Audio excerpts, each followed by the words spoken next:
giving thanks and praise to the Most High, for he is merciful, he is gracious, and it is in seeking him that we will attain and obtain those things which he has for us. Hallelujah. That being said, family, we'll move forward with our Hebrew word of the week. I want to give thanks and praise unto the under shepherd of the house of study for filling in with the word of the week for last Shabbat. Praise Yah. Praise Yah. We have an under shepherd who can get up here and go off the dome, as it were. I want to thank my brother LC for filling in. I was watching from afar. You did a great job. You did an excellent job. And, if you want to pick it up every once in a while, I like the sound of your voice a lot better than I like mine sometimes. Right? That laughter probably sound like, I'm going to take that to mean that y'all agree with me on that one. Praise be to Yah. That being said, family, pick up right where we left off 2 weeks ago. Does anybody remember the Hebrew word of the week a couple Shabbats ago? Give you a hint, it's on the screen. Always an open book test. Anybody know what that word means? Fear. It's good. Good answer. All right. We specifically dealt with this right here, right? More than anything else, we dealt with this. Yare, Yehovah. The fear of Yah. In the book of Proverbs, chapter 9, verse 10, it says this. The beginning of wisdom. I'm going to say that one more time. The beginning of wisdom. How do you begin? How do you get started in wisdom? It's the fear of Yah. Because the fear of Yah is the beginning of wisdom. Right? Fear of Yah. But I'm going to give you all some of my thoughts. Because every once in a while I'll do check in and see what's going on in the world. How many of y'all heard about this? Right? I'll read the headline for you. Chasing paper. Chase Bank warns cops are coming for customers after tech glitch sparked illegal infinite free money TikTok trend. Anybody familiar with this? Familiar with this?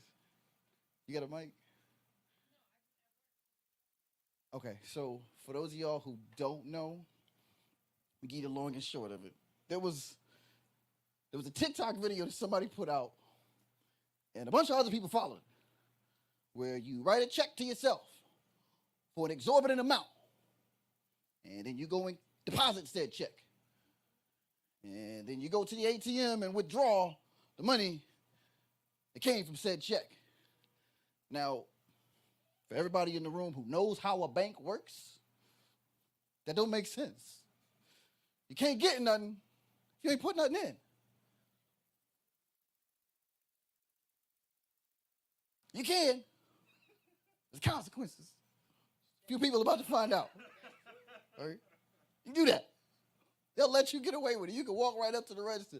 Somebody was watching the video and somebody was like, I don't understand how the bank tellers just walked up and let them do it. Because if you're dumb enough to crash out, surely nobody's this stupid, right? Okay, maybe you are. But it got me thinking, how could you possibly expect to go and withdraw something if you ain't put nothing in? Like, how does that make sense?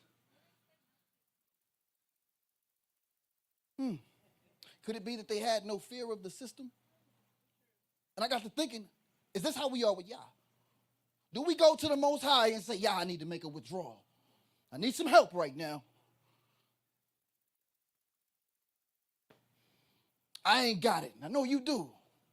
And we ain't put nothing in. I might not have been praying, fasting, reading, spending time seeking Yah. And here I am expecting something on the flip side. Just thought. That being said, family, anybody know what's going on the screen right here? Because this is just as comical to me. Jaden, you're a young man, becoming a mighty warrior. Would you do that? No. All right, I'm going to give you a little backstory. He works in the wildlife department. This is not some sort of zoo. He's literally in their home, and he works there, and he's armed with a roll of toilet paper. You can use it as a distraction. You wouldn't do that. Why not? Because I don't have a weapon. Okay. What if I gave you a slingshot? I'm not David. What was that? What was that? Because your ema is trying to pour something into you.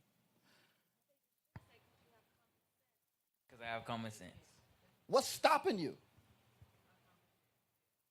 The lion. Fear. You're scared of the lion. Let me ask you something. Put another picture on the screen. If the lion is so scary, why do they look so comfortable?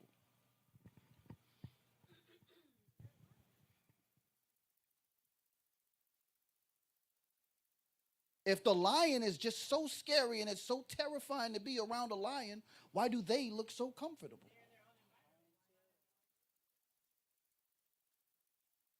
Say that again. They're of their own kind. Now, I thought about this. And it wasn't me, it was poured into me from a youth. Because the breed tends to know the breed. If I'm a lion and you a lion, we both know where we stand. There's a mutual level of respect. It's a family. We're chilling. But if I walk up, it might be a different story. I might have to worry about the smallest of the bunch because I'm not one of them. Because on the outside looking in, what may appear to be terrifying may not be so terrifying on the other side. All right. Where you going with this? So we talked about fear of Yah. But what happens when you're on Yah's side? If you're on his side, he's promised that the other nations will look at you and this is what they see. They see the pack of lions. And it's not just because of you or who you are. It's because of who's standing behind you. You may not be terrified of that little one, but if mom and daddy coming right behind him, you know you got a problem on your hands. You might have one spear, but what do you do when you're surrounded? Because I think I read somewhere that one of you could put 1,000 to flight. Oh, how does that even work? It's not you. It's Yah. We're just going to get some script, right? In case you're wondering, we're still dealing with this word, fear. Not only does it mean to be afraid, but it also means reverence. It's respect. I don't cross certain lines. Because I know who you are and who stands behind you, so I'm not touching that. Let your Abba deal with you.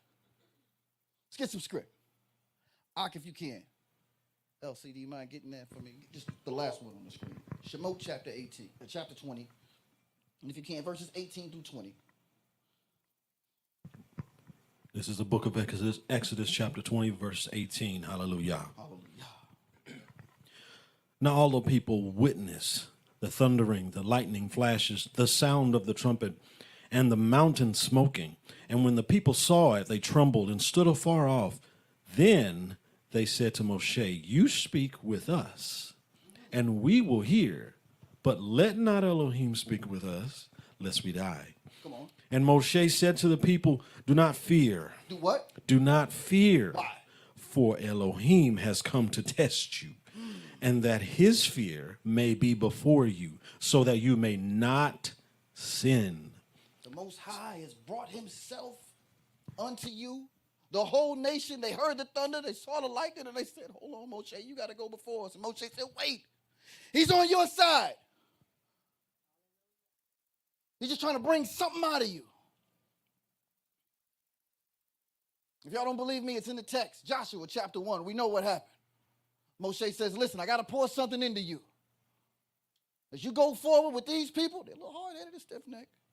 But fear not. Be of good courage, because it's Yah who goes before you. It's Yah who strengthens you. Numbers chapter 14. Deuteronomy chapter 31. Deuteronomy chapter 28, verses 7 through 10. Because the nations, when you walk by Yah's statutes and commandments, will look upon you and be afraid, because Yah is with you. Even more, we know Psalm 91 off the top of our head. I know Benjamin know that one. Psalm 27. Second Chronicles chapter 20 is a marvelous story right there of what we do when we're fighting a battle and we don't know which way to turn. Just praise Yah, because he's still the same yesterday as he is today and will be tomorrow. Even more script, right? Y'all see it on the screen. It's going to be in the email. If you can't, Deuteronomy chapter 10. Deuteronomy chapter 10. And if you can for me, verse 12. This is a book of Deuteronomy, chapter 10, verse 12. And now, Israel, what does Jehovah, your Elohim, require of you? What is it? But to fear Jehovah, your Elohim, to walk in all his ways and to love him, to serve Jehovah, your Elohim, with all your heart and with all your soul. The next verse, huh? And to keep the commandments of Jehovah and his statutes, which I command you today, for your good. For whose good? For your good. So I think I see where Solomon might have gotten it from. I think he might have gotten it from his father, but I know his father might have gotten it from this right here, where he says, all you got to do is fear Yah, walk in his ways, love him, serve him with all your heart, with all your soul, with everything in you, because it doesn't belong to you in the first place. Say that one more time. It don't belong to you in the first place. And it was in my notes. Because we give it all to you. We belong to you. I'm not going to take a rental car and put a bumper sticker on it. We walking around in these spiritual rental cars. And all that I have wasn't mine in the first place. So I'm going to give it back to the one who gave it to me. John chapter 14, verse 27. If you're ever wondering, this is my favorite verse. It comes from the New Testament. Shocking. Peace, shalom, I leave with you. My peace give I unto you. Not as the world gives, because theirs is fleeting. It's here today and gone tomorrow. Yeshua says, when he gives you this comforter, to not let your heart be troubled, neither let it be afraid. So some very interesting wording here in the King James. He says, let not your heart be troubled, neither let it be afraid. So it sounds like there's a choice. It sounds like there's a choice if I can allow it or not allow it. All right. I'll leave y'all with this. Psalm 23. We know it. We've heard it all of our lives.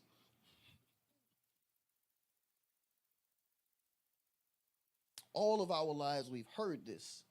And when we think of the shepherd, and Aki was in my notes too. When we think of the shepherd,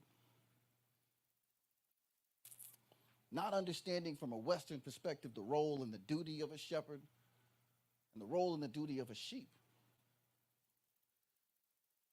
King David is saying here in Psalm 23 that though I walk through the valley of the shadow of death,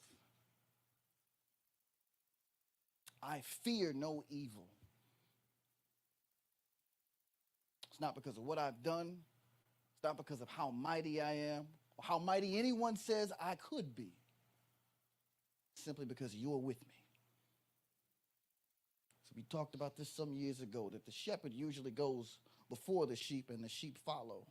But when it gets to a place where it's treacherous, where there might be some fear or some trepidation in the sheep, or when the shepherd just wants them to go through when they're a little hesitant, he goes from being in front of them and he places himself behind them to usher them in.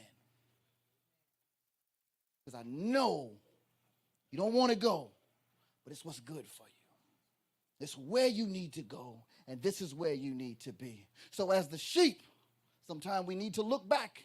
If we don't see him in the front of us, and we don't see him on the side of us, it may be that Yah has removed himself from the front of you and has placed itself as a rearward behind you, between you and your enemies. Because his rod and his staff comfort you. And then I think King David ends that psalm like this: surely goodness and mercy shall follow me. Hallelujah. With that being said, family, stand fast, stay strong, endure unto the end, for fight the good fight, for Yah is with you. And as he says in Jeremiah 29, verse 11, his plans are not for you to diminish, but to increase you for his name's sake. Hallelujah.